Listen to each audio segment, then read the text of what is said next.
गठबंधन चाणक्य स्ट्रेटजीज के इस एग्जिट पोल के आंकड़े में वो जादुई आंकड़ा मतलब केरल की सत्ता में पहुंचता हुआ नजर आ रहा है।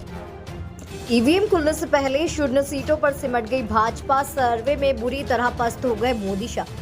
केरल में सियासी घमासान अपने आखिरी पड़ाव पर है। बस कुछ ही घंटों में ईवीएम का पिटारा खुलेगा, लेकिन उससे पहले एग्जिट पोल ने हलचल मचा दी है।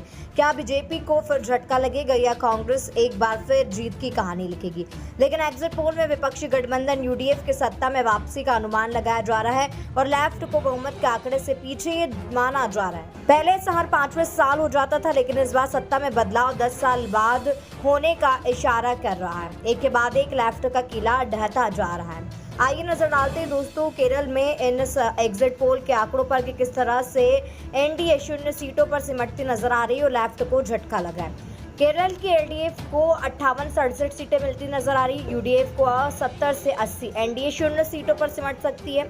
इसके साथ ही पीपल्स पल्स के एग्जिट पोल में यूडीएफ को 75 से 85 सीटें, एलडीएफ को 55 से 65 सीटें, एनडीए को शून्य सीटें मिल सकती हैं। इसके साथ ही एनबीटी के केरल के अगर एग्जिट पोल को देखा जाए तो पी मार्क के हिसाब से यूडीएफ को 72 से 79 सीटें मिल सकती है, एलडीएफ को 62 से 69 सीटें, बीजेपी के खाते में शून्य सीटें जा सकती है। बहरहाल दोस्तों ये तो थे केरल में एग्जिट पोल के आंकड़े की एक के बाद एक लेफ्ट का किला किस तरह से ढहता जा रहा है। अब वामपंथ की राजनीति का आखिरी दुर्ग केरल बचा है और एग्जिट पोल की तरह चुनावी नतीजे रहे तो फिर लेफ्ट मुक्त भारत बन जाएगा। वहीं एक और राज्य में सरकार बनाने में कांग्रेस कामयाब होगी और कांग्रेस के लिए यह जीत नई ऊर्जा और आत्मविश्वास लेकर आएगी। तो फिलहाल दोस्तों अब जब काउंटिंग होगी तो आपको क्या लगता है केरल की गद्दी पर कौन बैठेगा? कमेंट में लिखकर हमें जरूर बताएं।